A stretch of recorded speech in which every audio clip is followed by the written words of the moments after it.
Bonsoir et bienvenue. On rencontre rarement de textes dans la littérature chrétienne ancienne concernant la vieillesse. On peut dire que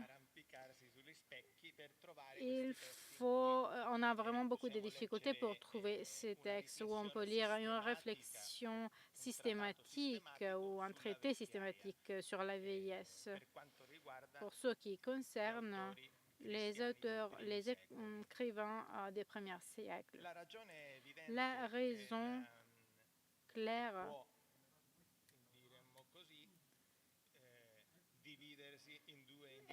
peut être divisée en deux. La première est la raison unique qui a pris deux directions qui après se sont séparées. La première est l'intérêt des premiers siècles. L'intérêt, c'est d'expliquer l'Évangile. La majorité des textes des écrivains anciens concernent l'évangélisation. C'est comme ça qu'on l'appelle aujourd'hui, c'est-à-dire rendre le message de l'Évangile apte et accessible aux pasteurs. Donc la majorité des textes sont pastoraux. De l'autre côté, ils devaient faire face à différents problèmes et questions. Je ne sais pas si vous l'avez déjà remarqué, aucune religion n'a eu une chose en particulier, c'est-à-dire qu'il a été, dès le début, il a accompagné la donnée évangélique avec une réflexion théologique. Donc aujourd'hui, si on parle d'étudier théologie, on parle toujours de théologie chrétienne. Il peut être catholique, mais c'est toujours théologie chrétienne.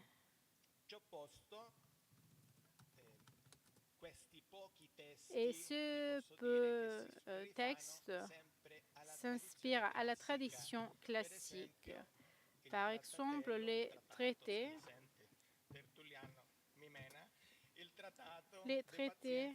de Pazienza di Tertulliano,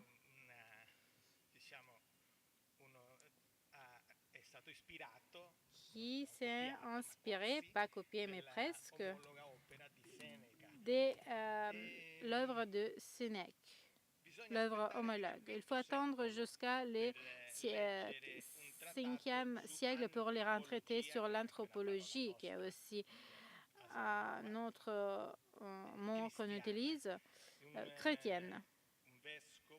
Il s'agit d'un évêque qui a écrit De Natura Hominis, où il réfléchit de la partie immatérielle et de la composante matérielle. Au-delà de cela, il n'y a rien. Donc, je dois m'inspirer de deux géants, les deux plus grands écrivains de la littérature chrétienne ancienne, un grec et un latin, c'est-à-dire Origène et Augustin.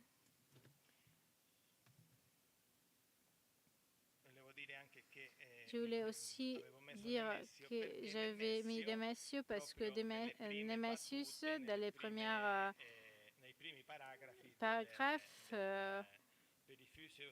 de Perevisius Anthropius, de Natura Hominis, parle et il dit que l'être humain est une création merveilleuse. Je ne sais pas si le Saint-Père la lit.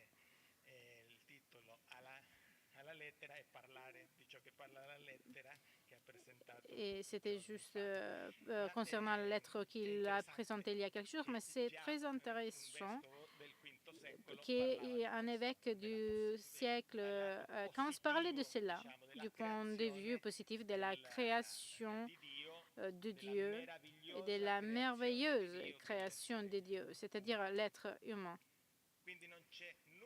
Donc, il n'y a rien de la partie chrétienne qui est similaire à des Sénectutes et des Cicéron. Même si on continue à penser dans les chemins de l'autre œuvre, Cicéron a mis dans une liste aussi, les raisons pour lesquelles les années et la vieillesse est vue comme négative, c'est-à-dire l'éloignement des activités, l'affaiblissement physique, la privation presque absolue des plaisirs, la proximité de la mort.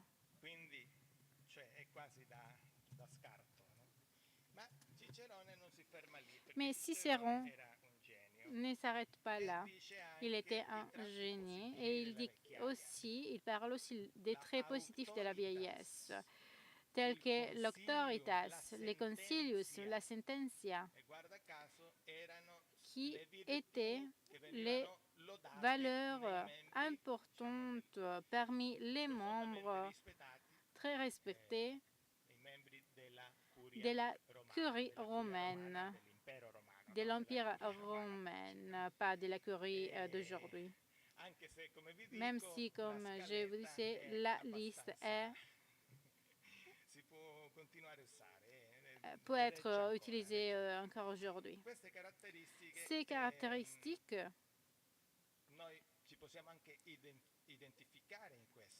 demeurent encore, peuvent être utilisées encore aujourd'hui. Et il y a quelques tests. Avant d'entrer dans les détails pour les deux écrivains, on va parler de Clément d'Alexandrie,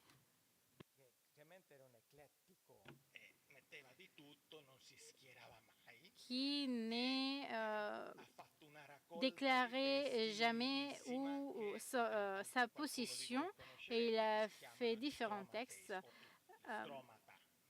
appelés stromata. Ça, c'est la traduction italienne.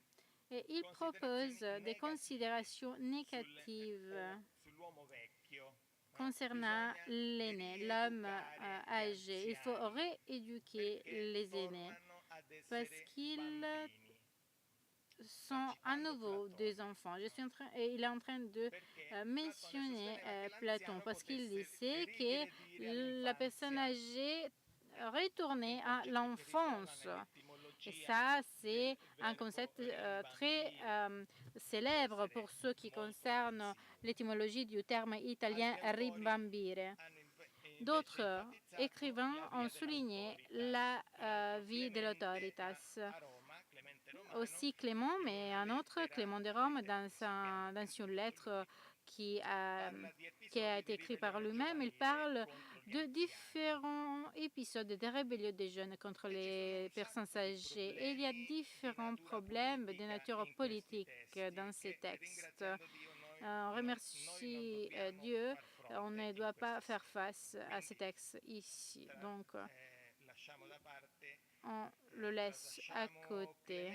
On laisse à côté Clément, Ignace, Irénée. Ces auteurs parlent de personnes âgées et ils les lient toujours au prestige de l'autoritas. Une autorité, presque une vénération comme celle que les chrétiens déclarent pour les 70 traducteurs de la version fameuse de la Bible des 70. On va voir maintenant Origène. Si vous ne l'avez jamais lu, il a resté peu, mais ce qui est resté en vaut la peine. Le maître alexandrin ne s'attarde plus sur l'autoritas parce qu'il avait été déjà consolidé à l'époque. Tout avait été accepté. Les presbytères avaient la succession apostolique. Donc, il venait des apôtres et tout était d'accord. Donc, il n'en parle pas. Il en parle très peu de cette autoritas parce que aussi il a souffert beaucoup, surtout à cause des autorités ecclésiastiques. C'est un évêque, depuis le début, quand il était jeune, avait fait comprendre qu'il était lui à commander. Donc, pour ce qui concerne l'Alexandrin, la justice vient du Logos, c'est-à-dire Jésus-Christ incarné, et rend l'aîné et non l'ancienneté qui rend juste. Donc, vous pouvez être un presbytère aussi si vous n'êtes pas aîné. Vous pouvez être mûr dans l'esprit, même si vous n'avez pas atteint l'âge pour être appelé aîné. Et ça, c'est une matrice biblique, vous le savez. Il y a eu un discours aussi à propos de la Bible. Vous le savez, Daniel, c'est l'exemple classique. Donc, presbytéros n'indique pas plus l'aîné, mais définit la condition ecclésiale d'un sacerdoce. Cela a été dit dans les homélies à Jérémie 12, 13. Leurs fonctions ne serviront à rien. Il explique que la parole de Dieu profite aussi bien au peuple qu'aux presbytres, et cela on le sait. Mais le service sacerdotal ne garantit pas automatiquement le salut, car il est évident que beaucoup de presbytres se perdront, tandis que beaucoup de fidèles seront déclarés bienheureux. Ça, c'est ce que Origène dit. Ce qui compte n'est pas de siéger dans les presbytériums, mais de vivre dignement selon les exigences du Logos, spécialement pour celui qui détient le gouvernement ecclésiastique. Ça, c'est l'homélie 11 d'Origène. Les exemples sont nombreux et confirment qu'Origène reconnaît l'honneur dû aux évêques, aux prêtres et aux diacres, indépendamment de leur vieillesse physique.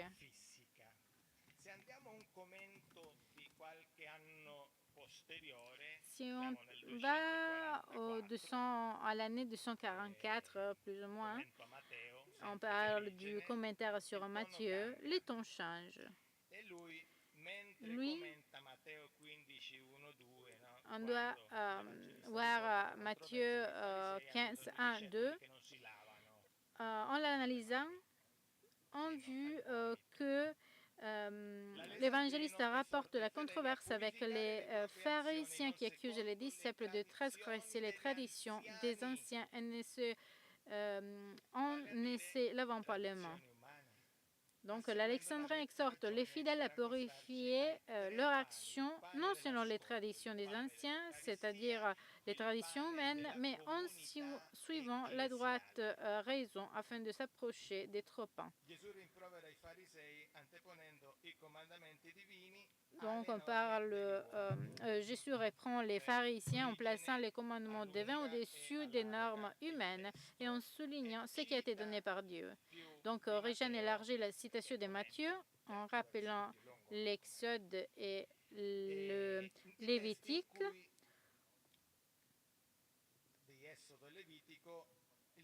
Au sujet du devoir d'honorer ses parents et des conséquences pour celui qui les maudit, des conséquences positives et négatives. Et aussi des conséquences pour celui qui les maudit, qui maudit les parents. Donc ici, les tons d'origine changent. Et c'est ici que dans ces textes qui sont présents, il parle des personnes âgées comme l'exigence d'aller à la rencontre des personnes qui ont atteint un certain âge.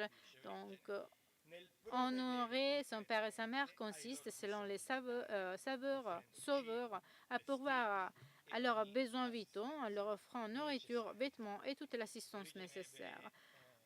Origène connut des expériences humaines, des souffrances et des renoncements à partir de son père qui était martyr et il a dû prendre soin de la famille. Il était le plus aîné de la famille. À 17 ans, il a commencé à travailler pour créer une famille.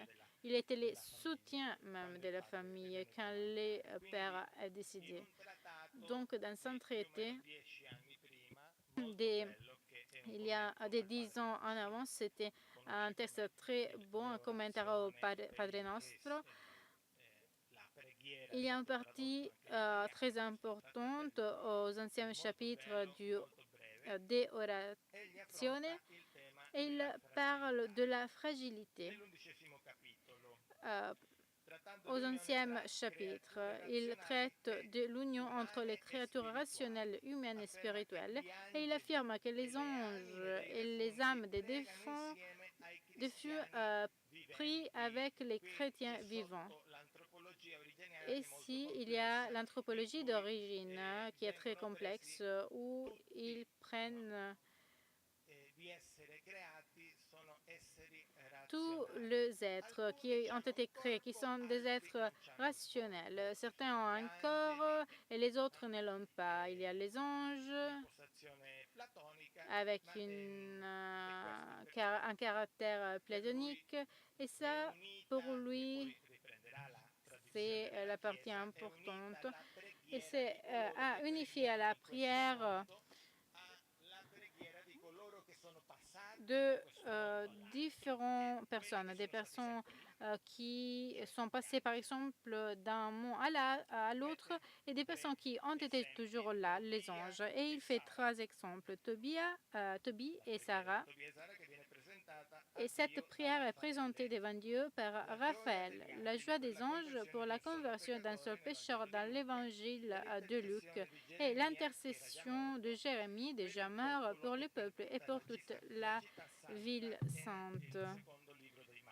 Le deuxième livre des Maccabées. Il fait un rêve où il voit le prophète Jérémie. Je ne vais pas vous raconter les rêves, vous les connaissez, mais il donne dans ses rêves, il donne un instrument, une épée, et dans ces contextes, Origène observe que les chrétiens défendent, aiment les frères encore engagés dans les combats, c'est-à-dire les plus faibles et ceux qui ont le plus besoin de soins, davantage que ne parviennent à le faire les vivants. C'est-à-dire ceux qui ne sont pas dans les corps, ils peuvent prier mieux que nous, parce que le corps est toujours un obstacle pour Origène, pour toute la tradition d'Alexandrin. Et ceux qui ne sont plus soumis à la matérialité possèdent une capacité d'aimer supérieure à celle de ceux qui sont encore soumis à la faiblesse humaine. Et Origène distingue 2 types de fragilité, celle universelle, inhérente au monde biologique, Sénéia, appelée Sénéia, et celle des fidèles chrétiens moins armés, Podéisis. De manière significative, dans le grec classique, Sénéia indiquait la faiblesse de la vieillesse. Sénéia tugerus, la faiblesse de la personne âgée. Les mots Sénéia signifient normalement fragilité, faiblesse, manque de rigueur, décrit l'être humain privé de la plénitude des forces, de sa propre personnalité. Et s'applique à des situations biologiques comme l'âge et le sexe, qui comportent une fragilité intrinsèque, le sexe faible et la vieillesse. On ne veut pas aller dans les détails si cette phrase est vraie ou pas, parce que ce n'est pas notre tâche, mais on voit que La CNIA, cette faiblesse, cette fragilité, indique vraiment la fragilité de la vie biologique destinée à finir.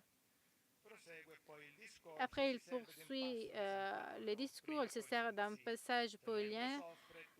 Si un membre souffre, tous les membres souffrent avec lui. Et si un membre est honoré, tous les membres se réjouissent avec lui. Ça, c'est les principes de solidarité qui ne s'appliquent pas seulement aux vivants, mais aussi à l'amour de ceux qui se trouvent déjà dans l'au-delà, comme il l'avait affirmé précédemment. Origine conclut cette section des orations en rappelant la faiblesse saine. Il y a deux pôles et des confrères dans les seigneurs. En paraphrasant Matthieu sur les œuvres de charité. Le Christ déclare être présent dans tout être souffrant.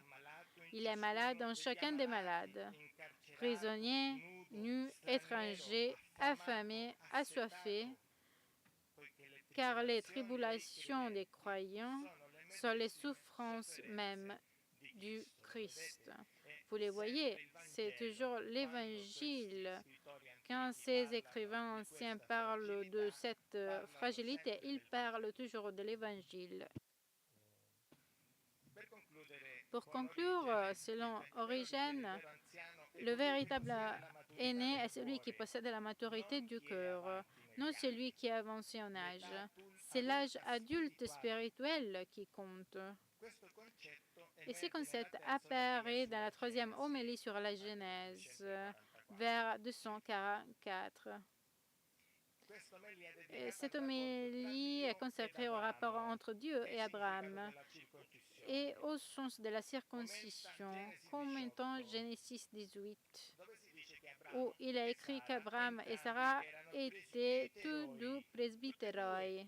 Les deux, Abraham et Sarah. Il était aîné, presbytère, et avancé en âge. Donc, on peut faire la distinction ici entre aîné et avancé en âge. Ce n'est pas la même chose. Différents patriarcats, différentes personnes ont vécu plus qu'Abraham en atteignant différents âges. Par exemple, 800 et Adam, par exemple, a vécu 930 ans, son fils Seth 912 ans, et pourtant aucun d'eux n'a reçu le titre d'aîné, parce qu'en Abraham, ce terme n'indique pas la vieillesse physique, mais la perfection spirituelle, c'est-à-dire la maturité du cœur. Il était aîné alors même qu'il n'avait pas encore atteint 2 siècles de vie. Il était jeune. On passe à Augustin. Moi aussi, je suis un fils de Saint Augustin, donc je devais en parler et dire que c'était les premières dans la classe. C'est vrai. Il y en avait d'autres aussi, mais aujourd'hui, on va parler d'Augustin. Bien que chez Augustin, la fragilité humaine est souvent liée au péché, c'est-à-dire à l'explication de l'existence du mal, parfois, cette vulnérabilité corporelle de l'homme émerge. Au Sermon 31, il approche les psaumes 125 qui s'amène in lacrimis, des paroles de joie de l'apôtre.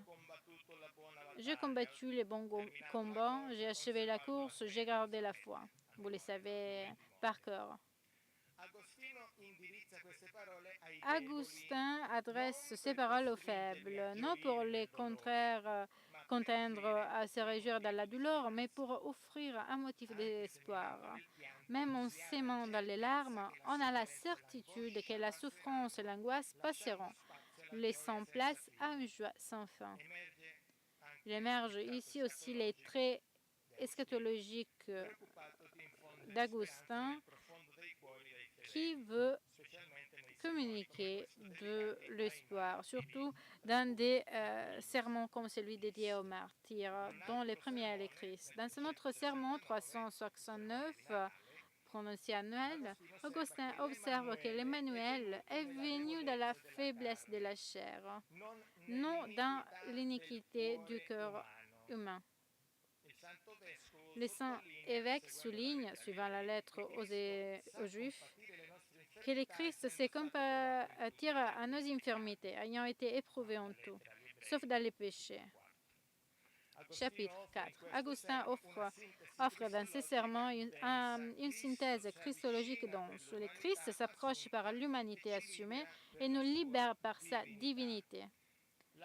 La fragilité mortelle a été le véhicule par lequel la vérité immortelle, le Christ, nous a donné le salut, en se manifestant précisément dans nos humbles limites. En d'autres mots, c'est dans la faiblesse et dans la fragilité humaine que se manifeste le salut quotidien que Dieu nous offre précisément à travers ces instruments humbles humains qui sont les nôtres. Et ça, c'est le sens plus profond de l'idée de la conférence concernant la littérature chrétienne ancienne, c'est-à-dire ces ponts se trouvent là.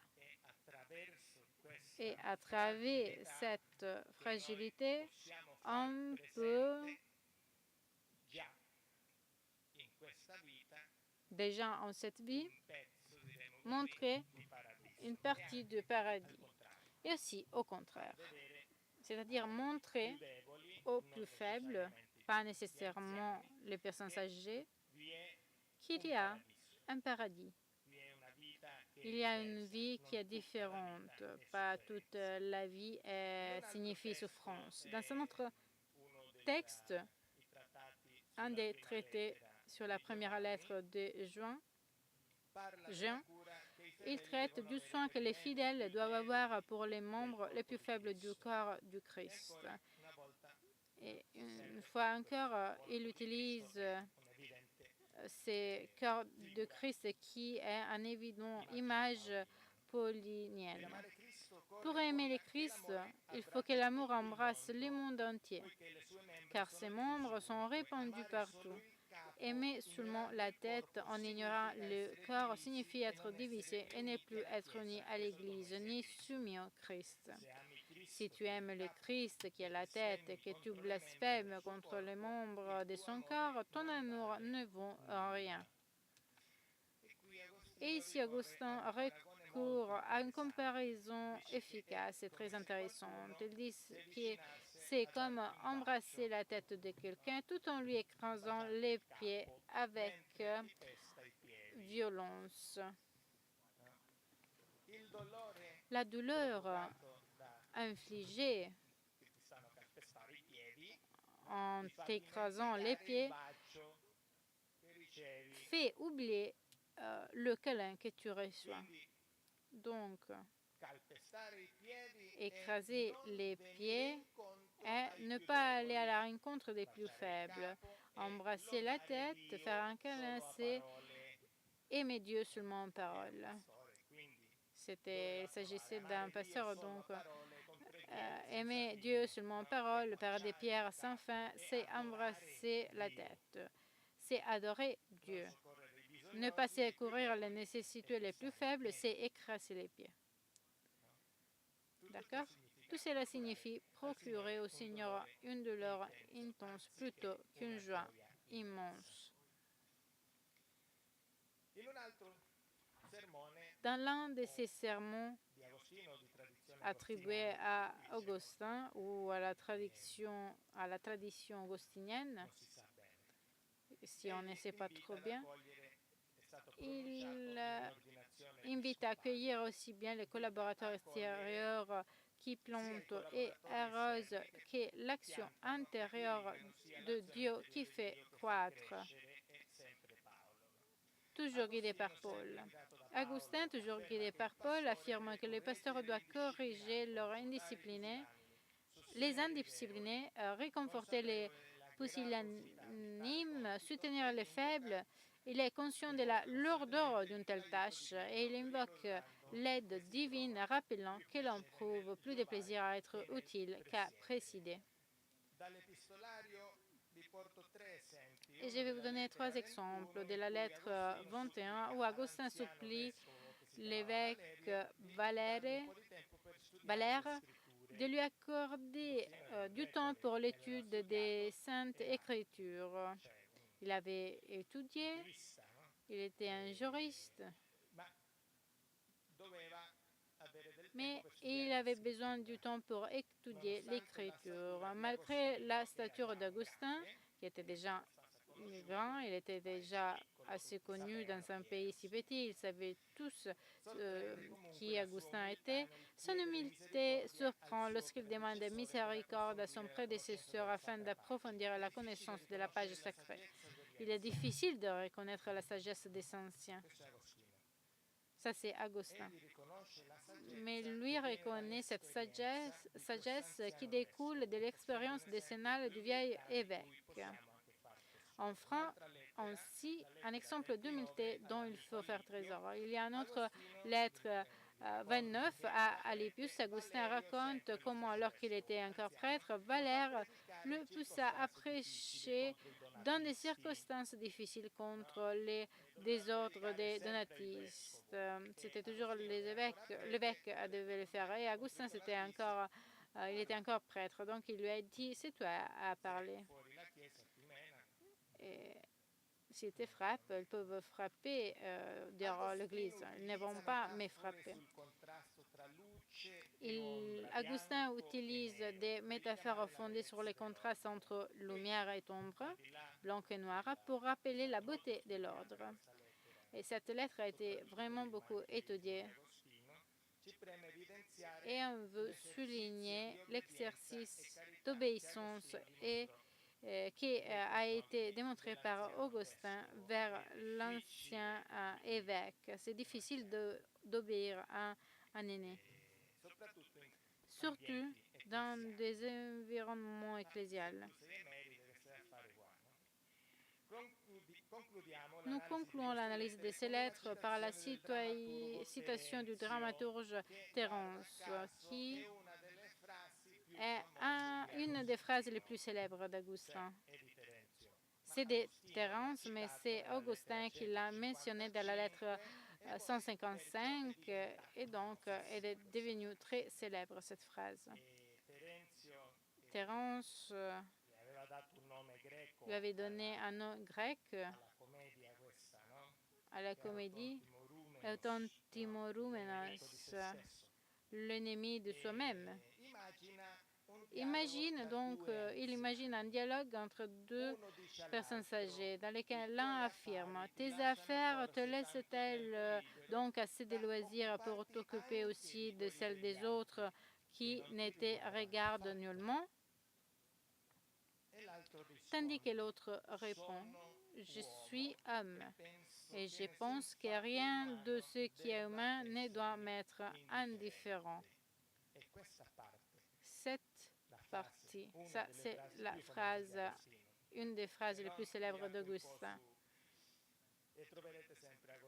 Vous allez toujours trouver Augustin et pas la mention exacte. C'est la lettre 155. Augustin, quand même, dit que chaque spectateur présent au théâtre s'est senti les prochains de l'autre quand ils l'ont entendu cela. Un concept qui résonne constamment dans ses écrits ultérieurs. Il va le répéter au moins 14 fois. On va vers la fin de ces réflexions. On trouve un texte du De Vera Religione où Augustin distingue de manière parfaite la distinction entre cette vie sur la terre et sur le ciel, donc entre terre et ciel. Au paragraphe 48 et 49, lui, il pensait à cette idée de 7000 ans, la durée du monde, et après il aurait été d'autres années, les années du paradis. Ça, c'était sa pensée. Et au paragraphe 48, il décrit la vie dans ce monde temporel et les âges de la vie, qui concerne aussi le chemin de Sénèque et suit toujours la tradition. Après, le millénarisme avait déjà quelques siècles, donc il s'est inspiré, on peut dire. Chaque être humain, dit Augustin, vit au milieu de ce destin inéluctable d'une fin qui va terminer n'importe ce que l'on fait ou ce qu'on va faire dans le futur. N'importe quoi que l'on possède ou que l'on ne possède pas. Les êtres humains sont tous mortels et mourront tous sans exception. C'est merveilleux, non?